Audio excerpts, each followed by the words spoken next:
was amazing. I'm glad I'm not the only one. Oh, jeez.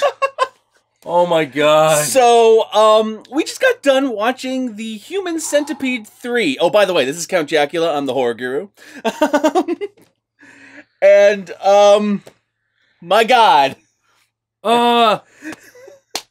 Yeah, no, fuck it. Look, thumbs up, thumbs down. All the centipede thumbs up. Centipeded together. Like, yeah. So, like, look, let's be honest. You are not on the fence about this movie. You were either gonna watch it or you were absolutely not gonna fucking watch it. yeah. I mean, if you like the other two Human Centipede movies, then it's worth watching. If you're one of those people that's like, no, never, not a chance, you would never watch those two, then don't bother watching. Yeah. You are not gonna like it. In fact, some of you that like the other two might not even like this one. Yeah. Because it is just so batshit insane. Oh my God. Like, the fucking guy, okay, so the guy from the first movie. Dieter Laser. Dieter Laser, yeah. I might have mispronounced that, and I apologize for any German folk out there, or Dutch, I think it is. Yeah. He outdoes his performance in the first one. Yeah. He just goes more and more nuts, and he's playing like a German immigrant who lives in Texas who's a prison warden. Yes. Which is how they justify his accent. Yes. And the entire time, he's just constantly going like... He's just going insane. Like imagine like a kind of like someone who's not taking extensive amount of drugs, but is doing almost like a just crazy Johnny Depp in Fear and Loathing, just completely losing his mind the entire time. Yeah, holy crap. It's over the top to say the least, but it is thoroughly entertaining, if not super dark.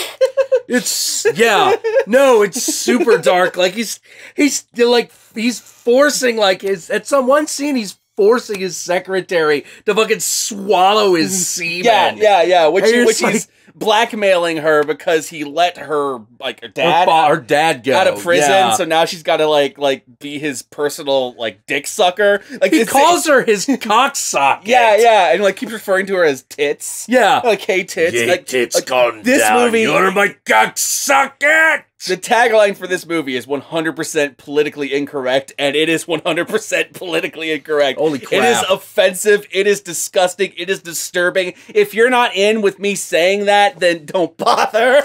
Yeah, don't even, man. That's not to say he's a good guy. Oh, no. Like, this movie acknowledges that he's a bad guy, everyone involved in this is a bad guy, they're all awful people, even though they succeed.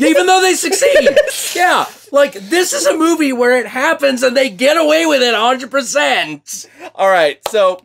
basically, the movie is about this prison warden who is trying to deal with the most hardened, fucked up criminals at his prison. A real fucking violent prison population that does not respect him. They constantly scream at him, "Get raped! Get raped!" Like instead of Attica when they riot, they that's what they chant: "Get raped! Get raped!" And wow. So, and obviously part of the problem is he's part of the problem because he is an awful prison warden. He is just completely awful. He responds to violence with just even more violence, which causes the violence to escalate. It's one of those scenarios. Yeah, it's the big problem. So he really wants to bring back like medieval torture techniques to try to rehabilitate these prisoners. Which I think really he says rehabilitate, but he really means just to fucking torture them. Flat out torture. Like this guy obviously is one of those guys where if he were alive during Nazi times, he would gladly be one of those Gestapo just fucking cutting off. Oh Jewish yeah, balls absolutely, absolutely. In fact, I almost contend that this movie is basically like I don't know if it's intentional. I don't know. Like Tom Six, you might be a complete fucking genius, or this might just be something completely like I made up. I'm willing to go with complete genius. But I feel like this movie is a giant metaphor comparing the American prison system and how fucked up and broken it is to Nazi internment camps. Yeah, no, like fucking straight up it is. Because there's points in this movie where I feel like I'm watching like Ilsa, She-Wolf of the Sallow. Yeah, she.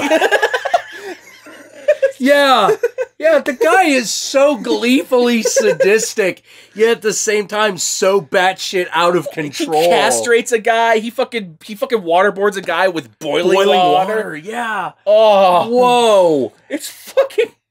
And there's a point where for no good goddamn reason he gets a package and he opens up the package and it's severed clits from severed Africa clitorises from Africa that he eats like it's beef jerky or something.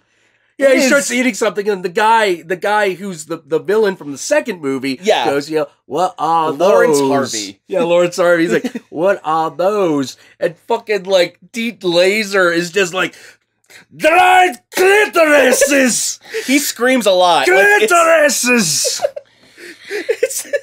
And with does not stop screaming. And with his German accent, like, you just cannot... You just keep making Nazi comparisons in your brain, and not only do you do that, the prison inmates do that too. They keep calling him a Nazi. Yeah, which is part of the reason why I think it's intentional what they're doing. Yeah, at one point he meets the governor. Yes, who's played by Eric Roberts. Oh yes, Eric Roberts, who is fucking He's fucking slick as shit in this. Yeah, he is. He is. Well, the thing that's interesting about Eric Roberts is I think he's just kind of settled in that he is like low budget horror character actor at this point. Yes. You know, like he's just kind of like, all right, you know what, I'm just gonna accept this. You know, like the big time superstardom, that wasn't gonna happen. So I'm just gonna be this character actor who will be in anything that's stupid enough. Yes. And this is marvelous. And this isn't one of those movies, because I've seen movies with him where it feels like he's like sleeping through the role. Eric Roberts looks like he's actually like giving it some effort. Yeah. They obviously only had him for like a day or two, but he is fucking giving it his all. Absolutely. He's bringing his A game on this one. So basically, the governor is just like, look, you got to clean shit up around here and fix this, or you're fired. I'll be here in 2 weeks. And so Dieter Laser's character, I think his name is like Bill Boss or Bill Boss, yeah. Something like that. Like, he's the boss, so he's Bill Boss, whatever. If I'm wrong, Jack will put his actual name No, it's there. Bill Boss. Okay. I remember that very clearly. So he's stuck in this rock and a hard place where he's got to fix these criminals, but his methods are fucking awful. But then his assistant, his accountant, played by Lawrence Harvey, I think his name's Dwight. Yeah, Dwight. He comes up with this brilliant plan based on watching the first 2 Human Centipede movies. There are movies in this movie, just like in the second one. The first one was a movie in that movie. He makes Dieter Laser watch them, and Dieter Laser's like, "This is shit. This is awful." And like his secretary Daisy, played by Brie Olson, who's a porn star. Not anymore, but she was a porn star. She's just like, yeah, he doesn't like anything that's crazier than him. Yeah. But eventually he comes around, he's like, let's do this, let's rehabilitate them. And the way they get him to come around is they have Tom Six, the director of all 3 movies, show up as himself to prove that it's 100% medically accurate. Yes. And he like gives all the papers to like the doctor that runs the hospital. And here's the thing about the doctor: the doctor goes along with all this because he is he's barred. He's already been barred from being a doctor, and so this prison is the only thing willing to hire him. So if he's fired here, he's out of a job. His career's over. He does not have a license anymore. So he's just like, well, I don't think we should do this. This seems like a really bad idea, but Dieter Laser's basically like, you do this or you're fired. Yeah. And he'll never work again. So he's like, I guess this is accurate. He's like, oh, we could do this. I always love that trope in movies where like someone hands them an obvious like complex sheet of paper filled with like science shit, and the scientist is always able to look at it and in 5 seconds tell if it's real. Yeah. But this one, like, the fucking paper that they give him is just a drawing of the fucking human centipede. That's all it is. It's like someone was like, hey, like, why don't we just give, like, the South Park illustration and like that's our evidence. Yeah, like yeah. that's our evidence for how it works. In the first one, the kind of conceit of the centipede in the first one is that basically the centipede is to the German doctor in the first one like his pet, his dog. He's trying to train it to be a living thing. In the second one, the conceit of the centipede is that the guy who watched the first movie is just a fan. He has no medical training whatsoever. So this centipede is just stitched together with fucking staples and duct tape. and he wants to recreate the first one. In this one, the conceit of this centipede is that it's supposed to rehabilitate the prisoners because once they complete their sentence, they're let out of the centipede and then they'll never go back to prison again because they won't want to be stitched back. And here's the thing. It works. In the movie it works. In a brilliant moment of satire. Like, the governor is just like, you know what? This is just the thing that'll get me elected. This is just what America needs. And they fucking end with Dieter Laser screaming into a bullhorn naked in the fucking rifle tower. I swear he's also supposed to be jerking off. Yeah. As he's just going, ah! Like, he's so happy. And the fucking, fucking Star Spangled Banner is playing. Yeah. It's mean-spirited. It's an endurance test of a movie. Yeah, super. Even though it's like really, really, really satirical and really funny. Yeah. It's not quite as gross or disturbing as the second one is for obvious reasons. But it's more so than the first film. Yeah, whoa. Yeah, it's a rough watch because there's a point at which there's a point at about the halfway point where I was like, I think I'm starting to get a little fatigued, actually. I think you had to pause and take like a cigarette break. I did, because I was like, whoa. Stop this is so insane. I need a breather. All right, let's stop the movie. I'm going to take a piss before I am no longer able to look at my own genitals. Yeah, yes, I said that. Yeah, he did. Wow. All right, there's a scene where I couldn't believe, all right, so you're like, so what do they do to gross you out this time? The answer is kind of everything. A guy shoots, the warden shoots a prisoner in the colostomy bag. Yeah, like in the hole where he has the thing. Because there are certain prisoners that can't be part of the centipede because they have medical reasons why they can't, so he just starts killing them. Yeah, one guy has Crohn's disease, so he's just constantly diuretic. Well, he actually put him on the centipede. Yeah. And he actually put that guy on. Oh, that's right, he put that guy on the centipede. But the actual prisoner who's the shit eater, he refuses to put on the centipede because he's like, I don't want anyone enjoying this. Bam! Because again, the idea is it's supposed to really rehabilitate them. They don't want to come back. Oh my god. For no good reason, he puts a secretary on there, I think, just so that she won't tell everyone what she's doing. Yeah. Well, he explains that he's like, it is an experiment in gender integration. Of all the characters in this movie, she's the one person you're going to feel the worst for. You feel so awful for. You're like, she does not deserve it, and the movie knows she doesn't deserve it. Yeah, it is, and it's cruel. Because it's easier. It's easier with some of the criminals. Even though the criminals get fates they probably don't deserve, it's easier because they are fucking, like, rapists and murderers, and it's very clear by the fact they keep screaming, get raped, get raped. Yeah. Yeah, but the secretary you feel really bad for. Yeah. But it's a really mean-spirited, giddy, funny bad. Well, yeah, it's so comically awful. This is like the darkest dark comedy like I've ever seen.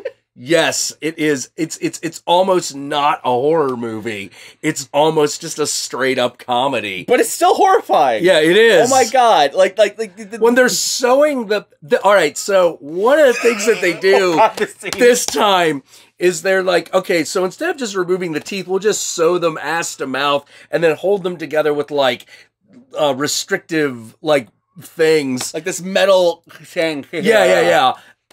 But the thing that's great is that they actually, when they show you the surgery scene, they're just sort of like, all right, here we go. Hairy ass. We're putting sutures. You can see the butthole. Yeah, you can see the butthole. Like, the fucking special effects are amazing. Oh my god, they are. They fucking Holy are. crap. And they're just like, suture, pull, and you're just watching it happen, and they're like, all right, we're in a guy's lip.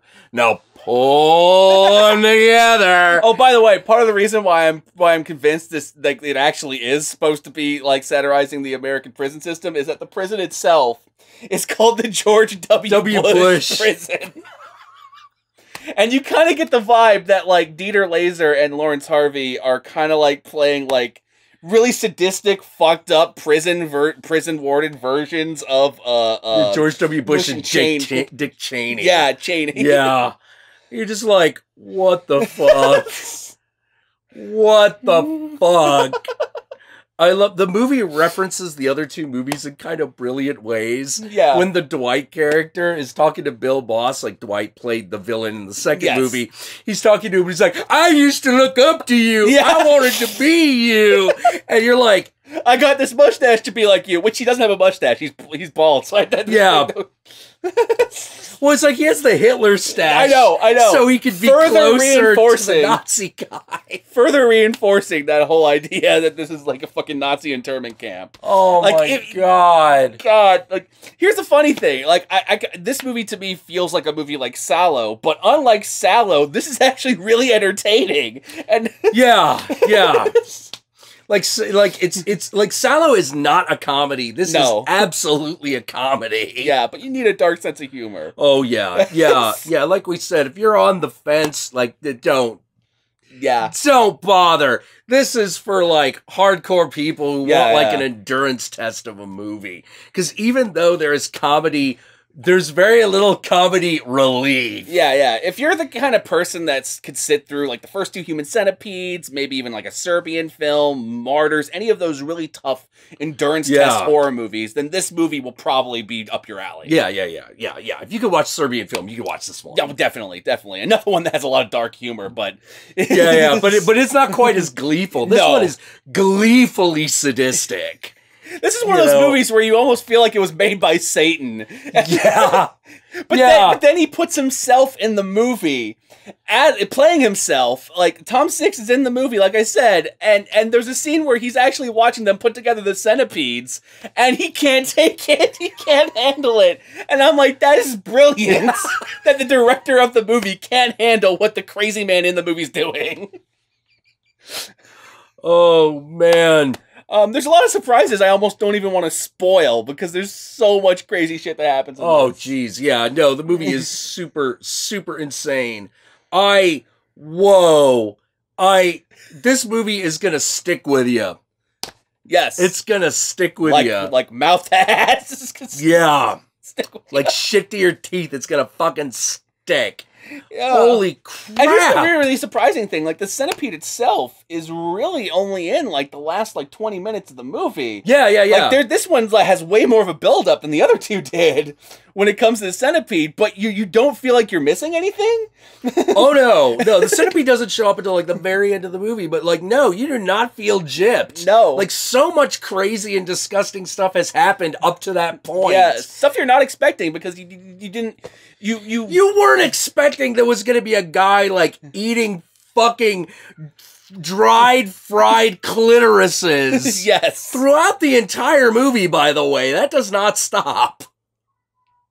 Damn it. They keep going back to that. They keep going back to that. I fucking love the scene where fucking Dieter Laser and Dwight are Bill Boss and Dwight are fantasizing about what's going to happen when Governor Eric Roberts comes back to congratulate them on the perfect prison system. And then Dieter Laser starts making out with himself in the mirror. What? Like here, they have one of those relationships where like the short fat guy is always just like, oh, this is my idea. You're gonna praise me, right? But then the other guy like takes it as his idea. Just the whole takes time. all the credit. It's like a cartoon in that sense, you know, that classic joke. But it goes to such absurd levels in this, like when like it's like it was my idea, right? And then Dieter Laser is like, you're right, it was my idea. Then he starts making out with himself in the mirror. It's that extra step, making out with himself in the mirror. It's like, yeah.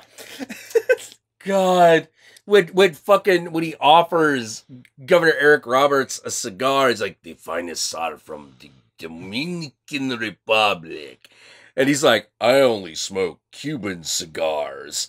And fucking Dieter Laser starts having this conniption fit. He's like, you are governor of the United States of America, and you want to smoke commie shit? As he's like fucking holding on to the American flag. He's like fucking like bathing himself in it. And so for the rest of the movie, he keeps referring to him as commie scum. Yeah. You're sure that commie scum! And this movie also exists in some weird hyper-reality where Dieter Laser could just get away with any murder. Yeah, he flat out murders prisoners constantly. And I'm just like, there's gotta be paperwork for this kind of shit. Yeah. Also, he can get away with getting the entirety of the staff on board with the whole Human Centipede program. To the point where even the doctor in the end was like, you know what, I don't know what I had against this. This is actually really fun. What if we could do the national program? Yeah, by the end of it, everyone is super happy and on board with fucking Human Centipede. It's sort of like, I don't know, I feel like maybe he kind of feels like we, the fans, are like the prison staff, you know, like, you know. It's like, you guys are sick, but I love you. I also love the scene where, in order to break the news to the prisoners what their fate's gonna be, he plays Human Centipede 1 and 2 back to back for them. Yeah, and a callback to the way he announces it in the first movie. Yes. And then at the end, when the movies end, like, the prisoners stand up, it's like, these movies are awful, they should be banned! They're offensive! And then they immediately riot when he says, we're gonna be sold ass to mouth! Oh my god. That scene yelling at an eagle in the sky. Yeah, he's yelling at a bald eagle that happens to be flying by. Though I do agree, I think it would have been better if he ended that with shooting the eagle if he down. just fucking shot it, you know. Cooked it and ate it. That would have been great. Well, he cooks a guy's testicles. He castrates a prisoner and then eats it on a plate later. And I say that, and you think, oh, they're gonna cut away. No, this is all you watch on it screen. happen. Yeah, it is disgusting. Watch him eat this shit. It is gross. It is hilarious. We might be a little fucked up. Yeah, we might be a little screwed. So I think in conclusion, Human Centipede 3, Family Movie of the Year.